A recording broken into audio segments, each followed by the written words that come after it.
Hello, good evening, everybody. Welcome to the United Stand. Happy Sunday, happy weekend. United haven't played and no one's disappointed, but it could be coming tomorrow. Monday night is on its way. We're going to touch on that at the end of the show. So I was looking ahead to the Liverpool game and what the guys think. Ricky will be joining us. He's in Spain at the moment again, but he will be joining us as we go on through the show. But here with me now, I've got Charlie and Beth. Charlie, first of all, mate, peaceful weekend. How are you doing, buddy? Yeah, so far so good. No United to ruin it just yet. Yeah, that's it. Beth, same with you. All okay? Yeah, honestly, just enjoying the football we've had. It's been a really good Premier League weekend.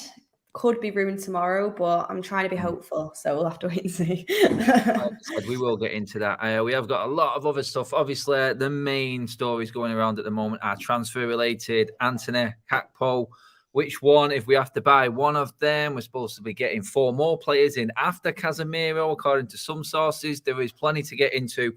And obviously, guys, we want to get all your comments in on all topics that we're talking about as well. So let's get it started. I mean, Beth, I'll come to you first.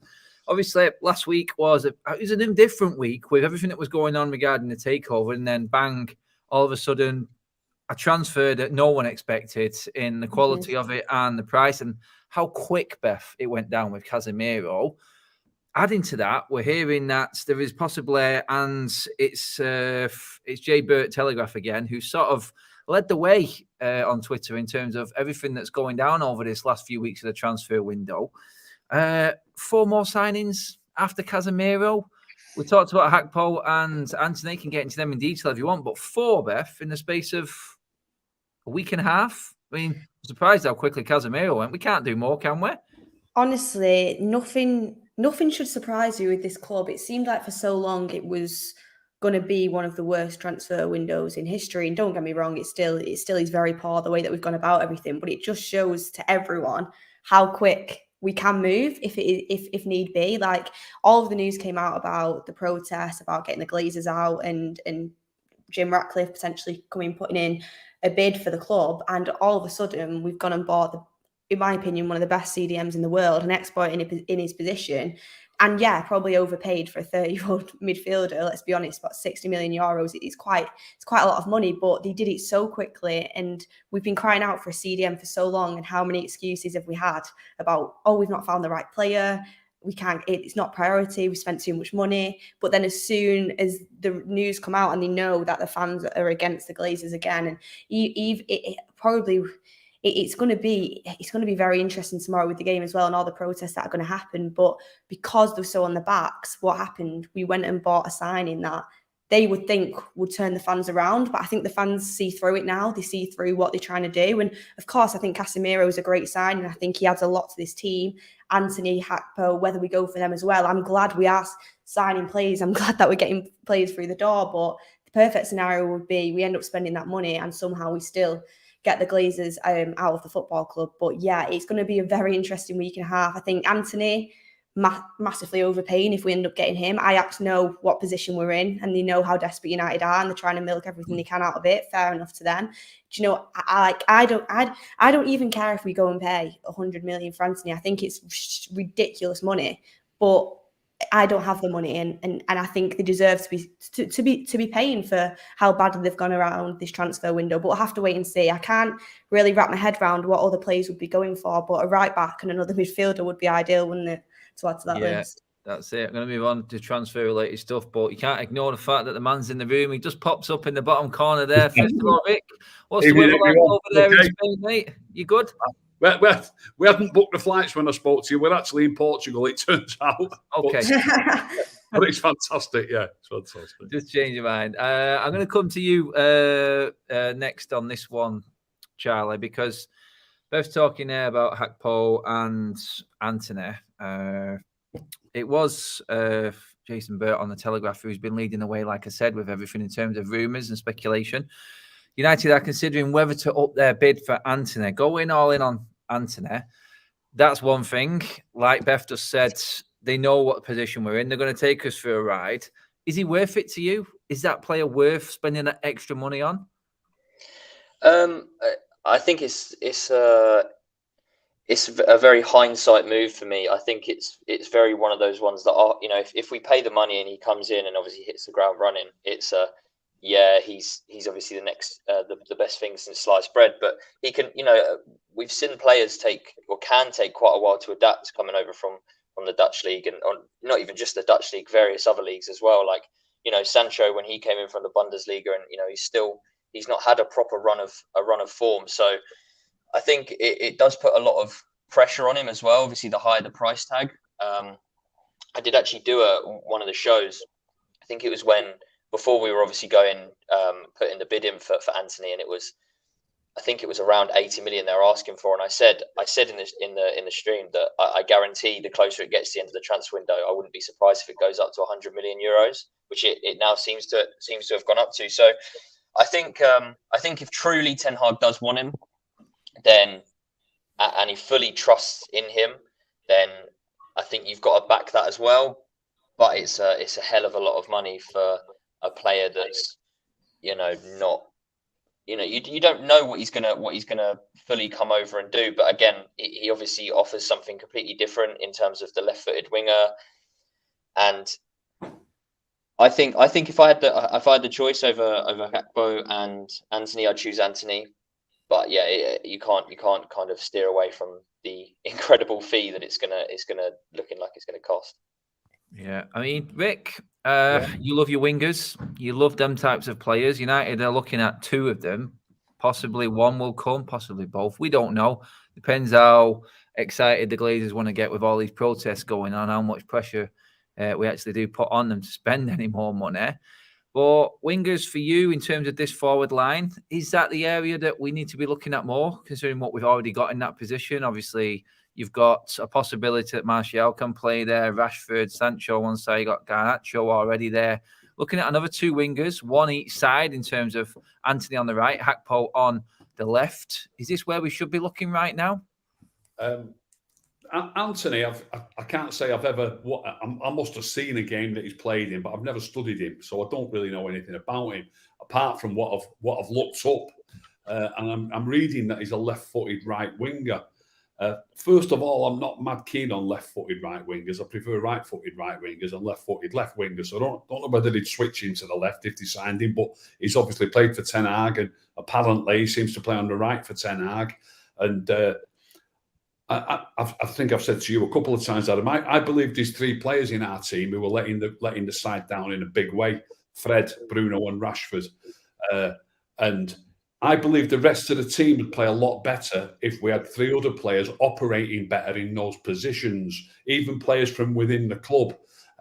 So when I look at the rest of the players, they don't get a free ride, but I'd like to see them play. You can't. If you've got 3 particularly poor players in your team's going to be poor. It's as simple as that. Don't care if you've got Johan Cruyff and Franz Beckenbauer playing for you. If you've got 3 particularly poor players, it's hard work. And that's what I believe they are. Now then, Sancho, when I watch Sancho on the right, to me, he looks like he's a decent player. He plays with his head up. He looks for the pass. He's right-footed. I believe there's a chance there in Sancho that we could have a really good right winger. But I want to see him play with other good players. Like, for example, Bruno doesn't shift the ball quick enough. If we tried Van der Beek there or Eriksen there, he might start getting the ball in more dangerous positions more often. You need good players around you, and it's no good playing with poor players. So I think Sancho, I think there's a player there, mate, from what I've seen of him. Like I say, he plays with his head up, he gives the easy ball, and he can beat a man, he can cross it. I just think there's a player there, and I don't think we should be spending whatever it is.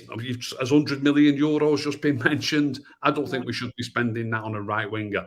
Now then, I haven't seen anything of him, but I did see, only because I knew that we were linked with him, I watched the other kid play against Glasgow Rangers the other night. Gakpo. Yeah, now I believe he might be more readily available and cheaper, and he's a left-footed left winger. And even in one game, he looked like quite a player to me. He looked like quite a player. In terms of Gakpo, Beth, I'll bring you in next on him because Ricky's brought him in there. Actually, quickly before, I was going to just read out a couple of super chats. Santino, how are you doing, Santino? Shame we have run badly. If we had signed these players earlier in the window, we wouldn't be all worried that Liverpool are going to embarrass us again tomorrow. Well, we'll get onto that, and we'll get the guys' thoughts on the Liverpool game and how we see it going. Basil says, I think Antony is a good signing, but I do see a winger leaving now if we sign him like Rashford. I mean, Beth, wingers are all of age at the moment, it would seem. Wingers and number 9s are coming back for some reason in the Premier League. It's like the in thing again. But Gakpo, there, tall, very aggressive. It's been talked about him being adapted from the left into a forward, a central forward player. Voted as the best player in the Eredivisie by fellow players last season as well. So like Ricky said, there is a quality player there. But there is another issue, like there always is with United transfers, that if PSV do end up beating Rangers, he may not want to come because he's in the Champions League. And there's that Champions League issue again for Manchester United, because we are poor and we didn't make the Champions League. Where were you lying with that? Do you reckon United should just go out and make him an offer he can't refuse? But then we'll be moving into the Antony territory again, won't we? Honestly, I think if Man United, I might be being naive here, but I think if we did go and make a decent offer for Gakpo, I think he would join. Like, I think it is an opportunity to come to the Premier League and step up your career. Obviously, players coming to Manchester United in the past, the career has been put on hold. We know that not many of our transfers have been, for younger players, so successful. It's taken them a lot of time to adapt, but I believe it's because of the changing of the managers, the team consistently changing. We've not really had that consistency for a while. But I was just about to say, when you compare the price of Antony and Gakpo, I think Antony's a good player from what I've seen. I think Gakpo looks like he's got a brilliant career ahead of him. I would be going for Gakpo. I'm not, for the price that you're paying. I think you could get him out for 38 million and you're paying 100 million for Antony. And let's be honest, between the two, is Antony worlds of difference? No, the difference that people like about him is that he's left-footed playing on the right wing, and people think that we need that for our team. People like Ricky think they prefer a right-footed player. It just depends what your opinion is. But for 38 million, I would be going for him. He's young, he's tall, he looks aggressive, he's brilliant on the football. And I think he's someone that has a great career. And like we were speaking about players from the Eredivisie before, is that I've seen today Steven Bergwijn for Ajax getting so many plaudits. He's saying, I've seen people saying, oh, best forward in the world, Steven Bergwijn. Just because he's played a game. No disrespect to the Dutch league, but the Premier League is a lot harder to grasp and it is a lot harder to adapt. The amount of teams we've seen today with Man City and Newcastle, anyone can beat anyone on the day. It's a more difficult league. So when you're spending 100 million, you're not 100% sure that you're going to get someone who can adapt to that league. It does take time to adapt. So it is a risk. I think both players would definitely add a lot to the team. It's just whether you really want to go out and spend that money, because I think Gakpo, he looks like he's got a lot of potential there. And for 38 million, I feel like if it didn't completely work out, it wouldn't be as bad as the Antony one. That's a negative way of looking at it, but you've got to think like that in some ways. And getting other players in as well, I'd like us to go, if we're willing to spend 100 million on Antony, I'd like us to go for a right back. I'd like us to go for another midfielder. I'd rather spread that money a little bit more evenly, even though I do really like Antony. And I think if we would have gone in for him at the start of the window, he would have been a 40 million job. And that's where you have to look at where we're going wrong, really. That's it. I mean, super chat there from Darshan member says he's not sure how many chances Rashford deserves. He would play Martial on the left, drop Rashford out, and put Martial and Sancho either side of Ronaldo. I mean, Charlie, in terms of Gakpo himself, it's another player there that Beth said he can sort of break that budget up. Is that important for you in terms of actually where we're going with this? I mean, we spent a lot in getting Casemiro. I don't think we would have got him unless we spent a lot, but maybe we could use the money of Antony and get a right back and a left winger. Would that make more sense to you? And have you got a right back in mind personally that you think could benefit us and better than what we've got at the moment?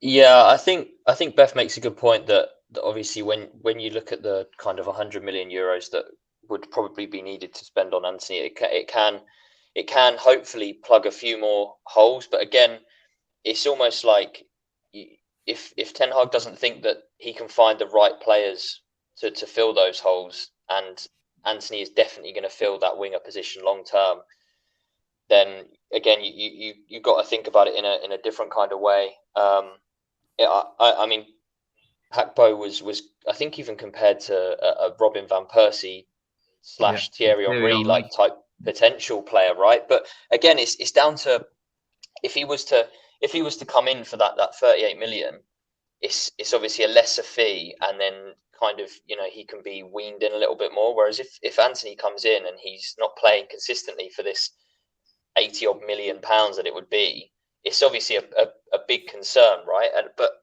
I do agree in terms of right backs that you bring in. I mean, off the top of my head, obviously we've been linked with so many players. Obviously Dest. I think there was even like Mounier and stuff being thrown about. The only appealing thing for me about Dest is the fact that he's like 21, played under Ten Hag before. But a lot of people in the chat on a previous show that I'd done was saying that he was pretty average. I think we just need someone that's you know, quite adaptable. And at the minute, I think Ten Hag is obviously leaning towards the Dutch league and players that he's either seen and played against or he's worked with in the past. Hopefully, I'd like to see that kind of broaden over the next transfer windows, and obviously we look for some variation, because as we know, the Dutch league isn't stereotypically the best league, you know. So I think there is an argument for both sides. I think to kind of round off the point in the sense that 100 million for Antony could be spread across you know, multiple positions, but again, if those players that would be brought in were just kind of a stopgap, then you just go for kind of the one guy, I guess, all out.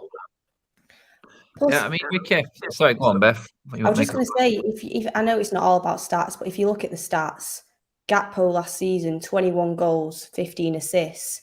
Antony, 12, 10 assists. It's not all about the stats, but he's had a very, very good season, and the price difference is a lot. You've got to take that into consideration. Yeah, I mean, Ricky, I think one super chat said it there in terms of difference between them both is I think Antony desperately wants to move to Manchester United. He's not training. He's not trained now for 3 days with Ajax. He's not involved in the team for their next game either. He won't be playing. When things like this happen, it usually only means one thing. It means the player is basically down tools. I know we don't like using that phrase, but he's down tools and wants to move, and wants United start. Well, it's a push for United to bid more money. In terms of that, is that a good sign for you that a player wants to come to Manchester United, wants to come and play to Ten Hag? Is that enough to tip it in that player's balance in favour of that? It's definitely a good sign, and obviously the manager knows him well. So if the manager wants to sign that player, and you know, it's only a good thing that the player wants to come to us. Obviously, I can't give my own. I don't know anything about the player really. Like I say, I know where he plays and he's left-footed. I've never seen him play, so I can't give you an opinion as whether I want him to come to us or not. But obviously, you've got to trust the manager at this stage. And once he's played about half a dozen games for us, I'll tell you if it was a good idea or not to sign him. Yeah. On going back over to Gakpo, it's like what Charlie just said there, and it was Marcel van der Kraan, the Dutch journalist, who said that Gakpo as a player, very Thierry Henry and Robin van Persie like, coming in as a winger, but then being modified into a forward, as in a centre forward. He has all the attributes of that. But the biggest thing that he brought up, and I've brought this up before, Ricky, is the fact that he worries because he will develop into that player and he has confidence that he will be that good, but only if he gets consistent football. Now, there lies the problem with Manchester United.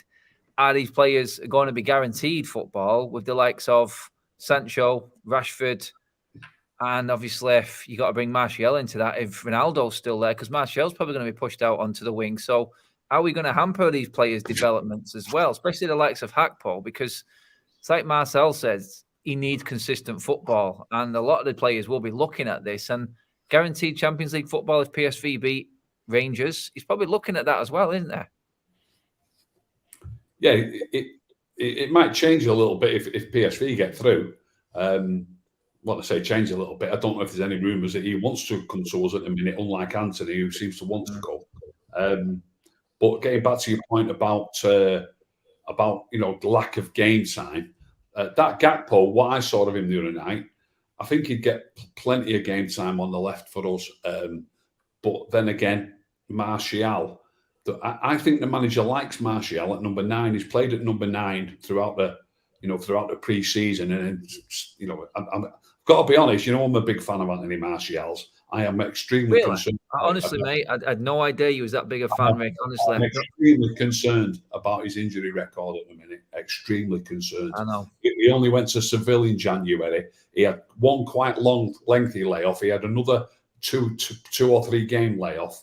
Now this season started and he's out again. He's had 3 injuries that have kept him out, and one of them fairly lengthily in 8 months. You know what I mean? It is a bit worrying. But if he can stay fit, I think the manager likes him, and I think he likes him as a number 9. So it'll be very, very interesting what happens if he's fit and we've got both him and Ronaldo. If we were to sign Gakpo, I wouldn't be surprised one bit to see Martial keeping Ronaldo out of the team. Wouldn't surprise me one bit. Yeah, Beth, I'll put this to you. Actually, this is just the way United work. I guarantee if Gakpo comes in for 38 million, he'll be seen as a squad player. If Antony comes in for 100 million, Gakpo's outperformed him last season, by the way, then he'll be forced into the team and will be made to play every single game because of the price tag. It's just the way I'm reading it, but I can see that completely happening. I can understand why you would think that because of the way that Manchester United have gone about things before, but I do think Erik ten Hag, if he's desperate for a forward player and he's bringing them in, we know that he does favour Antony. Antony is his first choice, and we know that he loves that player.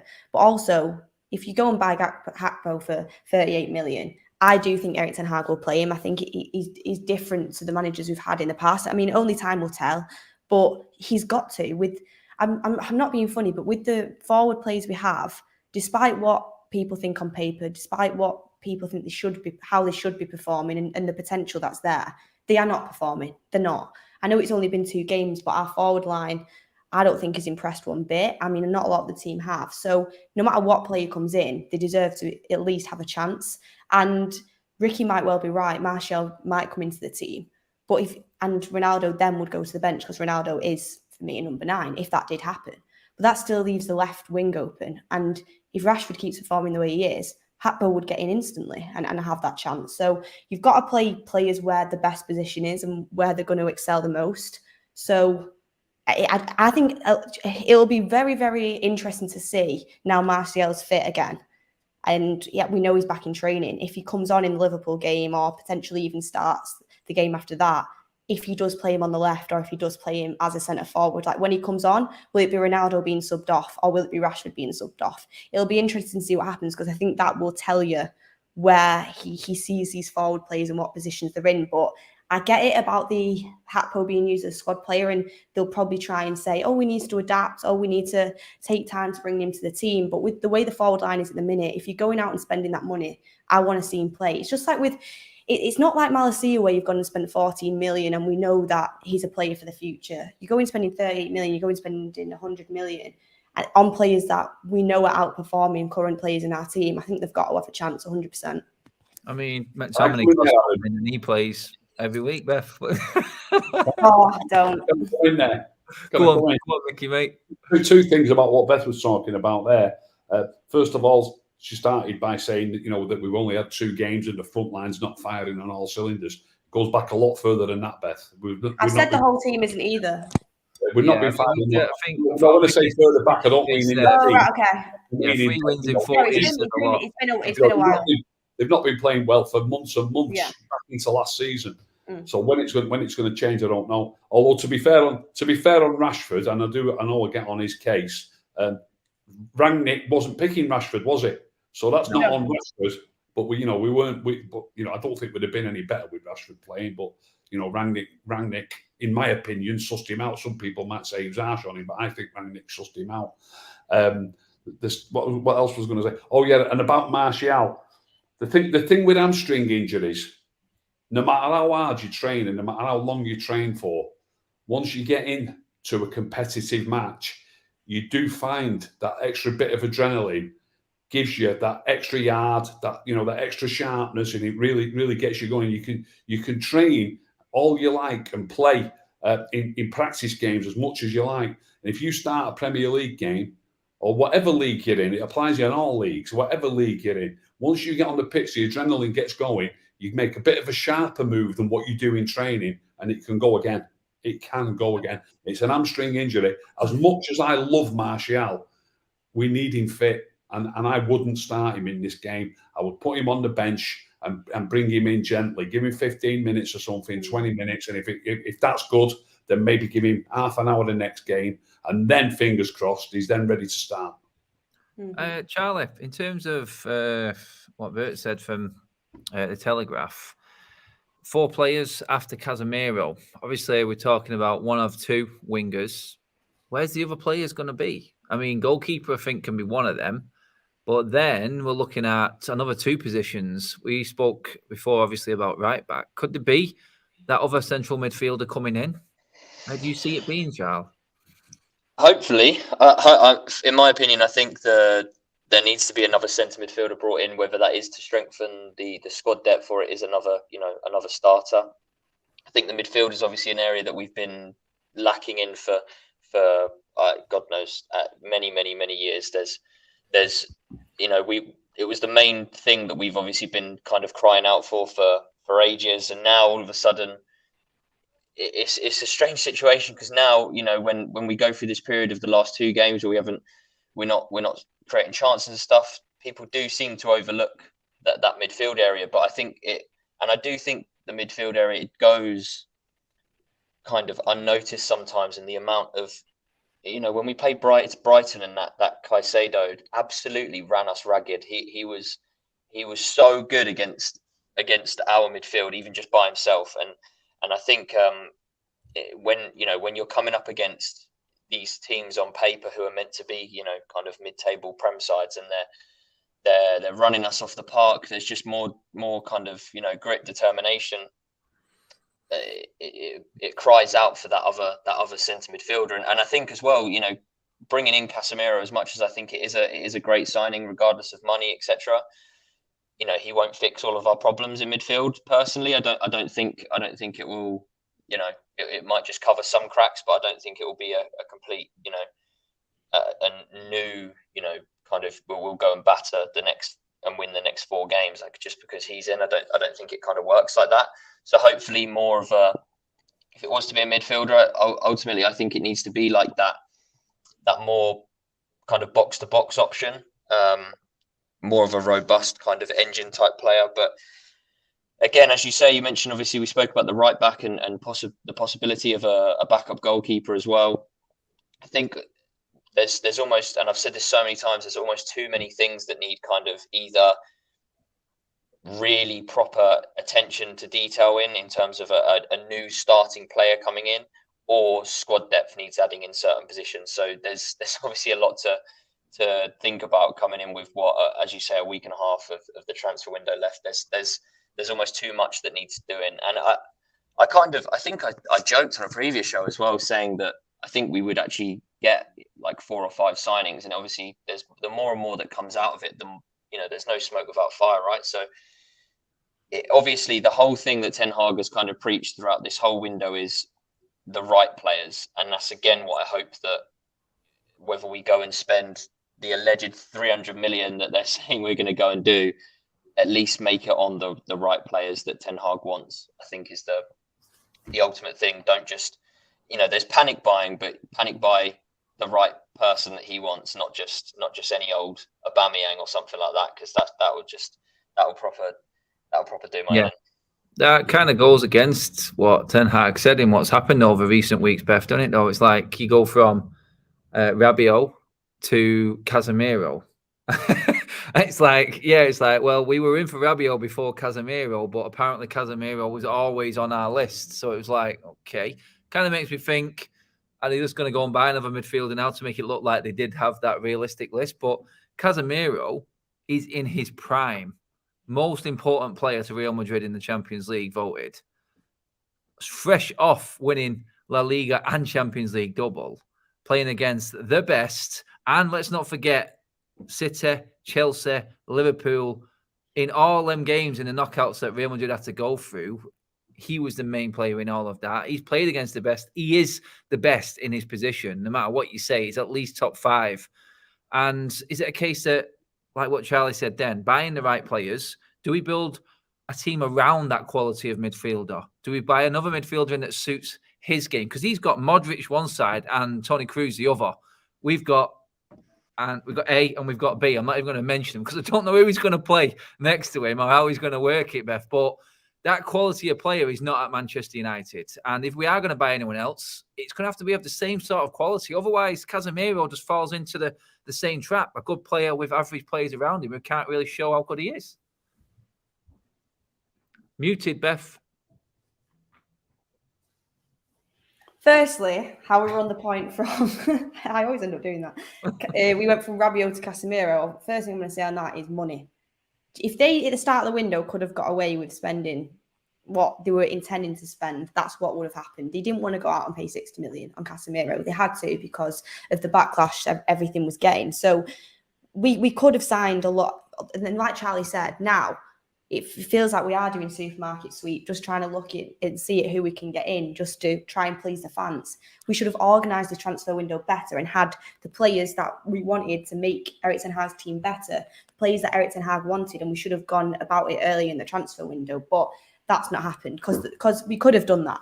And we would have been in a way better position for the start of the season. Now everything's up in the air and I feel like the whole plan just gone to pot and they're just going to see who they can try and get. But Casemiro, I think, an absolutely brilliant player. I'd say him now signing for Manchester United, for me, is the second best defensive midfielder in the league, in the Premier League. Only for me, I'd put Rodri ahead of him just because of how he's playing at the moment. But I think he is brilliant. And out of the whole Manchester United team, who can you say is one of the best players in their position in the league? Absolutely none of them. So it's a very, very good start. And I agree with you. He has Kroos, he has Modric. It's a brilliant midfield that he's playing in. And you look at the players we've got and they don't have the same quality. But I think in his position, which is a CDM role, we've not had a player like that for a long time. We had Matic, obviously. He's left. And we've got Casemiro now. And I think it is a brilliant player that's going to improve this team tenfold. I think a lot of the time the midfield that we've got are looking poorer as well because they're playing a role that isn't they're suited to their best qualities. We've seen Fred playing the DM role. He's not a DM. We've seen McTominay playing that role. He's better as a box-to-box. The players now are going to be playing in a position that they're best suited for because you're not going to see Fred or McTominay playing that DM role anymore. You're going to see Casemiro playing it. And having a solid DM behind them would make Bruno, Scott, Donny, anyone look better. Do I think they're good enough? No, but they're definitely going to look better playing with a solid 6 amongst them. Looking at who you would get in, I think we need to get another box-to-box player in that can play next to him. I think if you would have asked me at the start of the window who would improve this Manchester United team more, De Jong or Casemiro, because of the problems we've got in the CDM position, I would actually say Casemiro. I'm not just saying that now he's signed. I think he does automatically make this team better. I don't think Frankie de Jong solves that DM issue we struggled with. He's a brilliant player. He'd be our best midfielder coming in the box-to-box role, but he doesn't solve the DM issue. Now you've got that DM in, someone like Frankie de Jong, someone like Tielemans, someone who can really kind of make that box-to-box position their own is someone that's really important because for me, Fred and McTominay are not good enough. So that's where you need to upgrade when it comes to that position. I mean, Vicky, in terms of Casemiro coming into this team now, we're going to get moved towards the game or against Liverpool. I know Casemiro is not going to be registered in time for the Liverpool game. We all know that. But how would you work it in terms of that midfield alongside him? And to add to that as well, would you, and a lot of people have brought up the link Real Madrid winning formula of having Varane behind him, Ronaldo in front of him, the spine of the team as such being Real Madrid winners and multiple winners at that. Would you be inclined to bring Varane back in now? And who would be your partner or partners if it's a 4-3-3 with the likes of Casemiro? Because he does, like Beth said, fill that hole and can hold that holding role on his own. What best suits that now, considering he had Modric, he had Toni Kroos before, he had plenty of quality around him. What is our best setup for you in terms of Casemiro in that midfield? We haven't got players of the quality of Kroos and Modric, but I would still, from what we've got. In fact, I want to say something here. I get that much grief, and that many people keep telling me on Instagram and on YouTube or whatever that Matt McTominay is no good, and that they wish I would stop saying he's great, is this, is that, or the other. I'm not saying he's great, is this, is that, or the other. All I'm saying is that Fred's that bad, he's better. That's all I'm saying. That's my opinion. Neither of them can pass it well. Neither of them can pass it well. But at least McTominay is bigger and stronger, and he stays in the position better. You know, he just holds the position better. With McTominay on the field, we've got more chance of winning games than we have with Fred, in my opinion, and I'm adamant that that's the case. So I'm not saying he's fantastic, but before we've signed Casemiro, he's just been our best option. He wasn't our best option 6 months ago because we still had Nemanja Matic, but now he is the best option. All right, on that, Rick, on that then. So that's what we've got. We've seen what works with Casemiro. I don't even think you would say that Modric and Toni Kroos were out-and-out defensive midfielders. How would you work it then? Would you think I'm going to throw a couple of names at you now. Antony and Eriksen, Bruno. Which way would you go in that midfield? Say it was a 4-3-3. Who would you partner alongside either side of Casemiro? I would go with McTominay and Eriksen. That's what I'd go with. McTominay and Eriksen. I would say Donny van de Beek. I like Donny van de Beek. He's a great player. But whether he's a great player, I might be using that a bit too loosely. But I think he's a really good player. But I just think he's better as a number 10, playing a bit further forward. And even the manager said that, didn't he? I said this to you on when we did something outside Old Trafford, didn't I, last week? Even the manager in pre-season said that he's best operating just behind a striker, putting little balls into the box and out to the wingers and stuff like that. That's a number 10 role. That is a number 10 role. So I would like Van der Beek playing as a number 10. Now, I know you've said 3 midfield players. If we're going to play with 2 wingers and a striker, your 2 wingers have got to track back anyway. If you've got 2 wingers who understand the role properly and who do get back in defence properly, and we play with a line of 4 across the middle when we're defending, when the opposition have got the ball, we can afford to play a number 10. If you're going to play a number 10, I don't think you can have one of your 2 other midfield players to be too much of an attacking midfield player. So I think I would go with, I wouldn't mind Van der Beek whatsoever, or Eriksen, but I wouldn't mind McTominay and Casemiro, and then a bit further forward, either Eriksen or Van der Beek. Okay. Do we just quickly, just to play devil's advocate? A lot of the comments are saying it as well. Obviously, Casemiro plays with Fred at international level, and everyone obviously raves about, Casemiro almost releases Fred to be able to play the role that suits him best. Do we not think that, as much as obviously we're saying we need that other midfielder to come in and kind of be that box to box person that will be an improvement on the likes of McTominay, Fred, etc. If that wasn't to happen, and we were to see obviously Casemiro and Fred in terms of their partnership at international level, then kind of move over into obviously Manchester United level, do we not think that is a possibility? And obviously he brings the best out in Fred, and that could be obviously a good thing moving forward. Well, don't get me wrong, I don't think Fred is obviously the greatest of midfielders either, but obviously that is a positive sign, right? That he does that.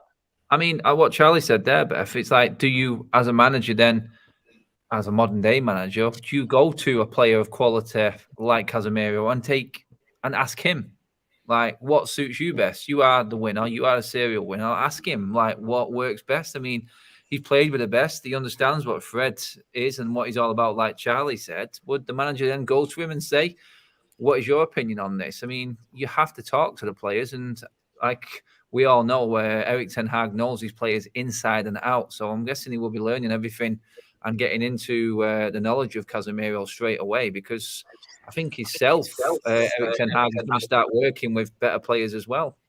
This is exactly why you need to get your players in early in pre-season, This is exactly why, because what he could have done then in the pre-season games, he could have played a combination of Casemiro, McTominay and Eriksen like Ricky wanted to do, or he could have played a combination of Casemiro, Fred and Bruno and tried it in different ways.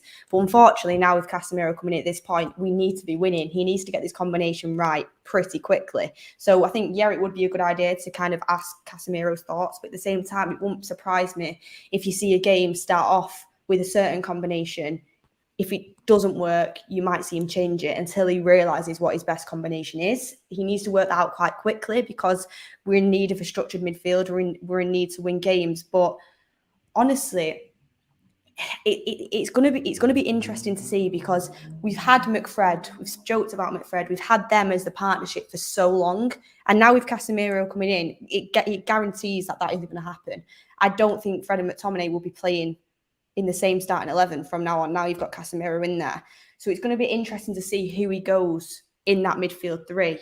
Everyone's got different opinions. I guarantee if we went around the whole panel, we'd all have a different combination, because I think that shows how poor the rest of our midfield is, that you can't really agree on one. So it's going to be interesting to see what happens. You've got the Fred link at Brazil.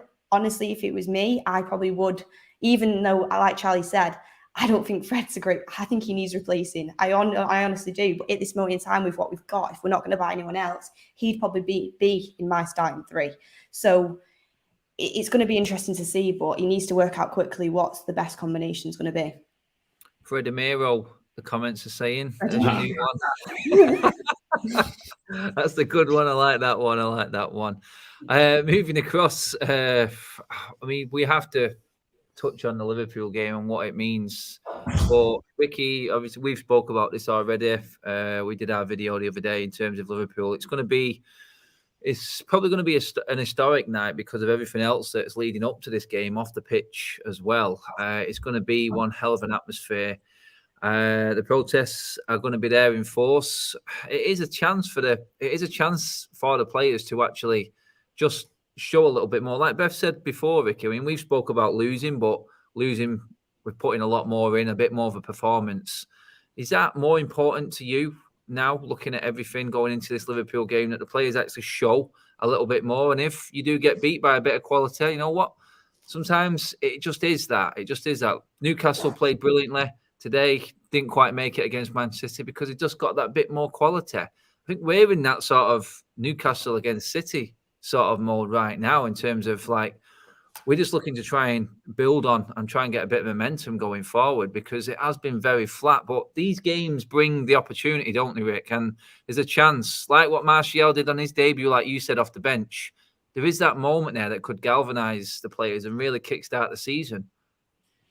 Yeah, I think any decent result against Liverpool could easily kickstart the season. But like I said to you on that previous show, we really have got to understand that we're not the Man United of old. Fair play to Newcastle, by the way. They went toe-to-toe with City and, took a 3-1 lead, and then City overtook the game. I think they tired later on. City overtook the game. But in the first half, Newcastle were the better side. Mm-hmm. And that's Newcastle, by the way. I know they've got new owners, but they haven't thrown massive money around. They've got cute, intelligent signings. Dan Burn, Woods, Trippier for next to nothing. Cute, intelligent signings, and they've become a team already. I don't think they've lost yet, have they? Sure they haven't. And good result for them today, a 3-3 draw. If we were signing players like that, our fans would be up in arms about it. Do you know what I mean? And we'd be a better team if we had players like that. But so coming back to the Liverpool game, we need to realise that we're not the club that we used to be, or the team that we used to be, and think that we can take the game to them. It could happen. Of course it could happen. That's football. But it's very, very unlikely to happen. If we're playing an attacking style, it's likely that we'll get took to the cleaners. That's what I think. We need to stay in the game, pick an extra defender or an extra midfield player, stay in the game as long as we can. And if we're still in the game late on, then maybe to get a little bit braver and try and get the winner or the equaliser, if that's what you need. When I say or the equaliser, even if you're 1-0 down in 20 minutes, coaches will say to you, do not let that change your mental attitude. At 1-0 down, you are still in the game, no matter who you're playing against. If you're 1-0 down, you're still in the game. Don't start thinking you've got to start going gung-go and taking more risks. Just keep it at 1-0, just like you was keeping it at 0-0 for as long as you can, so that you're still in a game. That's it. I mean, Ricky said it there, Charlie. Can you see Ten Hag and the way he is and his philosophy dropping down a peg or two, being defensive, or is he going to try and stick to what he knows best in this? How do you see it going? I think as much as I understand, obviously, Ricky's opinion in putting in that extra midfielder, etc. I think maybe Ten Hag might look at it in terms of the long term project that obviously he wants to work on his strategy and his formation that he wants to play in. And I think that because he is going to want to play this 4-3-3 type formation long term, that okay, if we do go in whatever the result, lose, get battered, whatever, and we play, because realistically we could go and play kind of whatever formation against Liverpool, and if the real Liverpool turn up, they can turn anyone over, right? It can still be a 3 or 4-0. It doesn't. We could play 10 at the back and just Ronaldo. It doesn't matter. But I think in terms of long-term project, I think Erik ten Hag will stick to his guns in the sense that he'll play the same formation. Whether it will be the same starting players, I hope not. But yeah, I think obviously the natural thing is you don't want to go and lose again another 4 or 5-0, and naturally that leads to sitting back a little bit more, whether you put extra bodies in midfield or defence. Naturally you'd want to do it. Well, I'd like to say probably stick one in both, because we lack so much in both. But I think the long term project is there, and I think he'll stick to his guns in the sense of keeping the similar or very same formation. First time in history, Beth, that Liverpool and Manchester United are going up against each other where neither team have won any of the first 2 games. Now, it shows, doesn't it? And Klopp, I think, was doing a bit of deflecting. I touched on this on another show as well in his comments on the radio. I think everyone heard in terms of the post-match press conference for this game. Not a good start for Liverpool either, but them seeing City drop points, Chelsea as well, and shout out to Leeds as well for dissecting Chelsea in that game today as well. It's a chance for Liverpool here, and they'll probably be looking at this like, with everything going on with United, this may be an opportunity for, I don't want to say it, Beth, that Liverpool reaction from a poor start to the season as well. Absolutely. Some would say it's a good time to play in Liverpool when they're on the back of the results that they've had, but they're going to want to show all the other teams that they are serious this season. I think, yes, they haven't started well, but the quality is there with that Liverpool team, and they've got, I hate to say it, they have a brilliant manager. It is a tough game for Man United, and don't get me wrong, even though both teams haven't won a game yet, they are miles and miles and miles ahead of us, and it's tough. It really is tough. I like the way how today Newcastle in the City game, out of possession, the position was brilliant. They were aggressive into tackles. There was the sprints that they committed, and the way that the defensive position was brilliant. When they got into possession, they was brave. They attacked within reason. They were brave, and that's how they got the goals. With United tomorrow, they've got to be switched on. They've got to be concentrated, and they've got to stick to the plan that Erik ten Hag is going to lay out for them. We've seen previously, we go 1-0 down, the heads go, and it's just the positioning's all over the place. The players are shouting at each other. The heads completely go. And that's why we keep conceding, for example, a 4-0 defeat. That's why these things keep happening. It's no surprise that's happened over the course of the previous season. We've had a lot of these results where we've got battered realistically because the heads have gone. With this Liverpool team, we've got to stick to the plan. But also, when we do have possession, I want to at least see us be aggressive with it and actually take a chance if you get it, but only when you're in the position to do so. And that's where it comes down to having intelligent players. Intelligent players will know when they can take the risk and when they can get forward and be aggressive. Whereas players that we've got, we've made a lot of the wrong decisions. And tomorrow it's got to be a really concentrated game, and it's got to be some intelligence on the pitch as well. Yeah, 1 win in 12, Rick, against Liverpool. Liverpool. Yeah, 1 win in 12. This Is that is the FA Cup tie, or is that in 12 league games? No, I think that's the league games, mate. So that says exactly how much Liverpool have got our number in terms of Jurgen Klopp's tenure. He knows exactly how to play United. He would have read the situation. He would have read everything. And I can see in the build-up how he's been and everything like that. But it doesn't fill you with much confidence, does it, in terms of going into this game? The mess we're in, and like we said, we're expecting a backlash from Liverpool. But 1 win in 12 just shows the difference in both of these clubs over the last few years, and how one has progressed and one has just fallen behind. But for you, Ricky, you've got to put, I mean, can you put like previous games aside? I mean, last season it was 9-0 on aggregate, and we didn't even lay a glove on them in either game, Rick. Is there any way that this team can actually put that behind them? Because mentally they struggle, like Beth said. It's like one goal goes in, and these days for United, it means game over normally. We can't let that mindset creep in at any point. Like you said, even if it's one, you still got to think that it's 0-0 and try and stay in the game. In this, that for now, yeah, without a doubt. Can I just say I've got my 7-year-old grandson. I don't know if he's in the shower now. I don't know if he's making too much noise. Can you hear it? Fine, mate. Don't worry. He was really good for half an hour, but he's lost a bit of patience, I think. But, all right, mate. Yeah, so getting back to the Liverpool game. Yeah, like I said about an extra defender or an extra midfield player, and Charlie said, like, he really should stick to his guns and play how he wants to play. That's fine, so long as the two wingers understand the role. The two wingers have got to track back. You've just said it was 9-0 on aggregate last year. They beat us 4-2 in the game before that.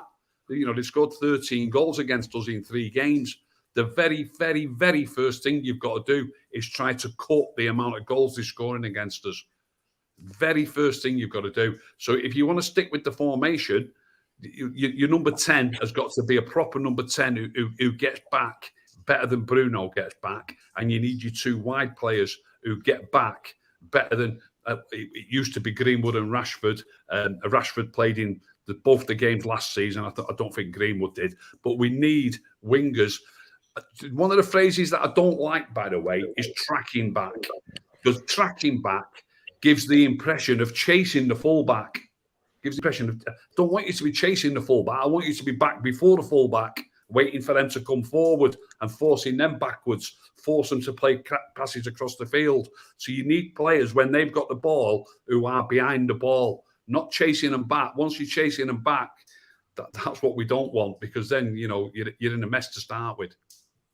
That's it. I mean, guys, don't forget, when we're finishing up shortly, do switch across to TalkSport, where Mark is going over everything transfer related there on that show. Check that out as well on the TalkSport YouTube channel.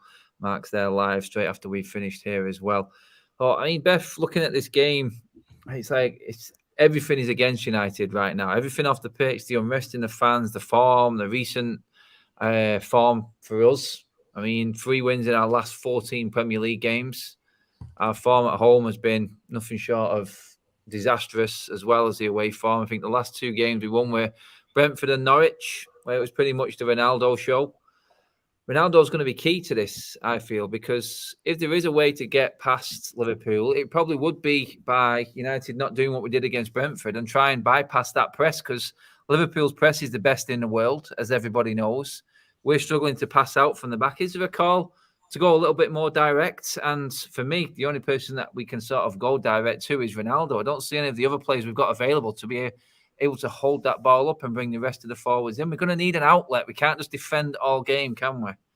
Yeah, I think it's really important that we have players on the pitch that can keep possession, because as we've seen against Brentford, we saw it against Brighton a little bit as well. As soon as we're prone to giving balls away very easily, lapse passes, being pressed off the ball. This is why we need to keep the ball moving quickly and try and keep possession as much as we can, because it just gives Liverpool chances to absolutely pounce on you and come into the game. And playing out from the back, I've said this, it worries me massively, especially against a team like Liverpool. If we do anything near what we did against Brentford, it'll be way worse, especially with the quality of their forwards. So I think despite Ten Hag's philosophy of wanting to do that, to keep it safe, I think potentially you will see that long ball over the top, either trying to maybe catch Rashford on the run, getting in behind the defender. If Konate and Matip isn't back, that is a weak spot that you can exploit a little bit. And also, obviously, Ronaldo, we know if something's in the air, he's going to win it. He'll be up against a challenge in Van Dijk, but he's more likely to win it. It could be a better option for us to try and get up the pitch a little bit further and keep hold of the ball that way, because the last thing you want to be doing is messing about with it in front of your goal and then just giving away goals cheaply and giving away possession cheaply. If you're going to give away possession, I'd rather be doing it in the final third than in your own box or in their third. So yeah, I think that's definitely something Erik ten Hag should look at, because if he doesn't, it could get messy early on, and especially at the start of the game. At the start of the game, don't be messing about with it in your own third. It won't end well. That's it. I mean, Charlie, for you, looking at this, is that an avenue that we can pursue in terms of how to? I mean, Mourinho's done it once. I think he got a positive result at Anfield by not letting Phil Jones and Chris Smalling pass the ball. It just went long every single time. And we just got through the game and got a draw out of it. Is it a case that Ten Hag can change it up a bit just to get a result now? Result is important in all, just to give us a bit of momentum. Again, it kind of relates to the formation type thing. It's the long-term project. If he wants to stick to the way he's playing football, and if he does want to stick to that, then he'll be confident, or should be confident in the way that his the players that he puts out and even the subs should be able to play his system. I think there's obviously a time and a place to go long. If there is a shaky moment at the start and the players do feel a little bit pressured, like that, there isn't anything wrong realistically in when you are under a little bit of pressure. And I'd rather Harry Maguire, whoever it is, punt it 70 yards up the pitch and it goes off than him pass it back to De Gea and then there's another flappy moment or something like that. I'd much rather, as much as it's not pleasing to the eye and it's very much Stoke City from many years ago, but there's, as I say, there's a time and a place, and I think we'll very much start out as trying to play out from the back. But I think against a team like Liverpool, if you are inviting them to press, then they'll pounce on that, and maybe to a certain degree going long isn't necessarily a bad thing. But again, if you're going long to no one all game, if there's no one up front that's offering holding the ball up or anything like that, then again it is just kind of pointless, and you're only rewarding Liverpool with gaining the ball back, because they do play a high line. And when you've got Van Dijk at the back and obviously Alisson behind him who sits pretty high as well, they're only just gonna sweep it up pretty easily. So again, long term, I think maybe we'll see them start off playing out from the back, but I don't know if maybe if he doesn't play Martinez, maybe we play Maguire and Varane. Maybe you do see more of a robust defence in the sense of less kind of passing out from the back, and you just see longer goal kicks instead of passing it within the area and stuff. I'm not too sure, but again, as I say, I think kind of whatever way you play against Liverpool, if they want to turn up, they can batter anyone 3-4-0. So it's obviously a difficult one. That's it. Well, we've actually been live on air as well. It has been confirmed that Casemiro has passed his medical. So it is actually happening, guys. Bit by bit, that world-class midfielder is going to be in a United shirt. Obviously, we're not going to see him against Liverpool. But yeah, as it is, Casemiro has has passed his medical, sorry. And that is all moving smoothly, thank God. But yeah, it's that favourite part of the show that Ricky loves so much, which is our little prediction on the score for tomorrow. Rick loves a good score prediction with a passion, but I'm going to come to Beth first on this one. Beth, I can't remember what you said in the group, but just remind everybody what you're going with so you can get pelters when you're wrong outside Old Trafford tomorrow night. Do you know what? Every single time we've done the predictions, I've said a United win, because I like to be positive and I don't like to go against that. But where we are at the moment, I thought this was me being quite fair. I've gone with 3-0 Liverpool, and I don't want to do it. But when you look at how we are right now, and the capabilities that team have, and what happened to us last season at Old Trafford, the odds aren't really in our favour. So I've gone to 3-0 Liverpool, but I really hope that it's something different. Charlie, what are you saying, mate? So the initial thoughts were kind of a thumping of a 3-4-0, but I don't know what it actually is in me. I don't know if it's going to get kind of worse throughout the season. You know, the worse it gets, the worse we get during the season. But there's something. I don't think we'll win, but I'm going to go 1-1. It's a long weekend to get the hopes back up, Charlie. It's got to. Yeah, maybe. Yeah. Ricky, I just can't help myself. Ricky, go on, mate. Give us an idea. What you saying? Last week when you asked me before the Brentford game, and I said if Fred and Bruno start, we'll get beat again.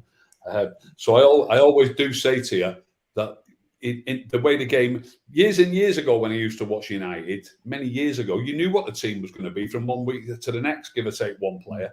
But this day and age, it's so difficult predicting the results. Don't get me wrong, it's not easy anyway. But when you don't know what the team's going to be, how can you have a clue what's going to happen? So again, if Fred, Bruno and Rashford play, we'll get beat 4 or 5-0. That is my opinion. I'm hoping that the manager has been trying. I don't know if anybody's seen this, by the way. Somebody said there's a rumour that Martinez has been training in midfield in the 11-a-side games this week. Has anybody heard that or seen that? That's what I've heard of someone.